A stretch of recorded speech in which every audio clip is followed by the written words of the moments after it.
今日私たちが知るところの組織というのは、官民問わずほぼ例外なく官僚制です。もっとも、それがあまりに普通に空気のようなものになってしまったため、官僚制という言葉自体は死語となりつつありますが、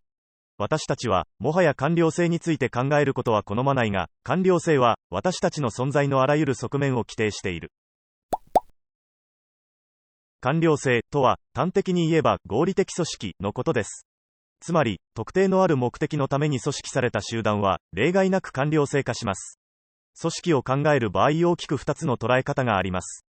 一つは、部分の集合。もう一つは、全体の分割。近代化によって遅延、血縁共同体が解体され、原子化された個人が出現しました。これを集めて再組織化したものが官僚制であり、その思想は間違いなく全体の分割の方です。ウェイバーの挙げた近代官僚制の特徴はこの通りであり、細かい異説は無数にありますが、概ねでは現代でもそのまま当てはまります。権限のヒエラルキー、明確な上下関係と指揮系統ラインが存在します。規則、手続きの体系、典型的なのがマニュアル化です。各職種には明確な職務が割り当てられます。高度専門家と専業家、これには専門的な教育が要求されます。文書主義、重要なコミュニケーションは文書を介して行われます。さて、本動画で主に扱うのはプロイセン軍政改革ですが、これを主導したシャルンホルストはボソボソ喋り服装もだらしない哲学者のような人物で、厳格なプロイセン軍人の典型とはおよそかけ離れた人物でした。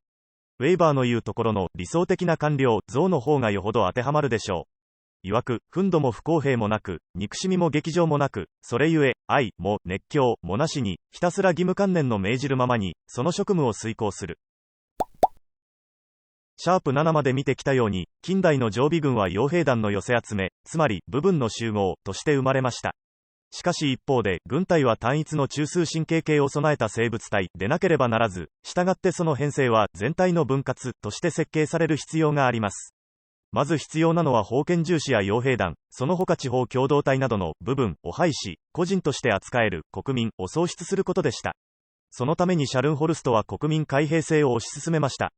こうして生まれた国民、個人を再組織化することで全体の分割としての近代軍が出来上がります。一応近代軍の一般的な編成を載せましたが、別に個々の呼称はどうでもいいです。ちなみに現代になって提唱されるようになった統合軍というものがありますが、これも考え方としては別に新しいものではありません。諸兵科共同単位としての師団を思い出してください。これは現代風に言えばマトリックス型組織の一種です。平時編成の師団のみではなく、戦闘というプロジェクト遂行のために一時的に編成される戦闘団などもあります。統合軍もこの延長です。そもそも軍隊といえば陸、海、空と区分して考えるのが当たり前になっていますが、ゼロベースで考えればこれも無数にある分割方法のうちの一つに過ぎません。まず軍隊という全体があり、それを便利のために分割しているに過ぎないのだと考えれば、統合軍というのは実は頭痛が痛いのような二重表現なのです。続いて参謀についてです。シャルンホルストは参謀本部の父と呼ばれています。官僚制といえばヒエラルキー構造に目が行きがちですが、実はこの構造を支える最も重要な存在が各級指揮官を支える機能、軍隊で言えば参謀や幕僚と呼ばれる存在です。どれだけ優秀な人材であろうと、近代官僚機構において階層が上がるにつれ指数関数的に増大する職務や責任を一人で裁き切ることなど不可能です。特にフランス革命以降は軍隊の大規模化、戦争の複雑化が進み、どれだけ天才的な将帥でも一人で戦争をコントロールするなど不可能となっていました。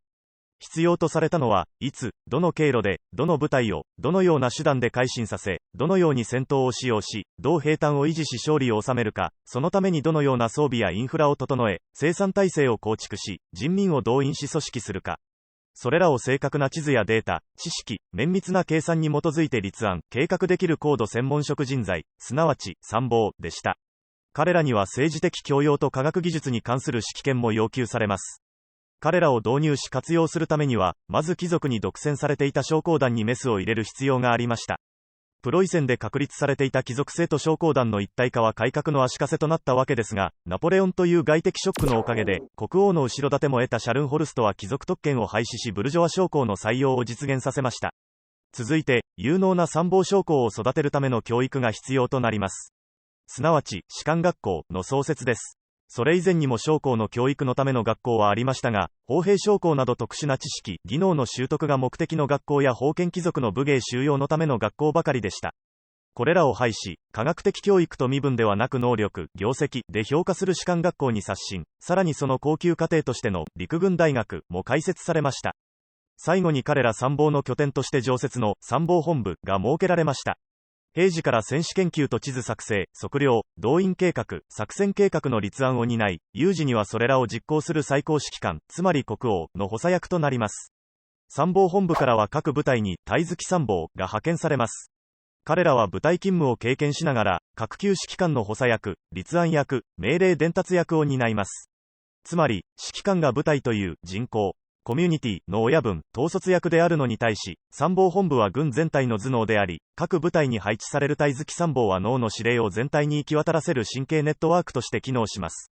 そして軍隊全体に高等教育を受け戦争計画を理解した参謀を張り巡らすことで、軍隊は一つの生き物として機能します。つまり軍隊を実質的にコントロールするのは指揮官より参謀本部と参謀将校たちということになります。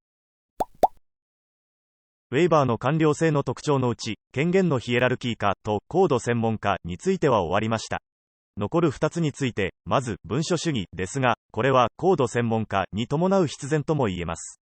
複雑精緻な計画を幾重もの階層をなす組織全体に行き渡らせるには、口頭や信号、ラッパ、太鼓、旗などによる指示では不可能です。命令は文書の形態で伝達されるようになりました。最後の規則、手続きの体系については少し分かりにくいですが、これを脱人格化、つまり組織を構成する各人の人格を写生し交換可能な部品と化すことを指していると捉えれば、標準化がこれにあたります。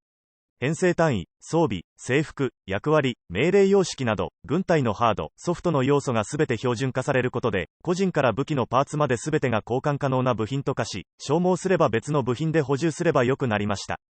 標準化はまた、規模の経済による低コスト化と、負の作用として組織の硬直化ももたらします。組織は巨大化すればますます官僚制化し、同時に硬直化します。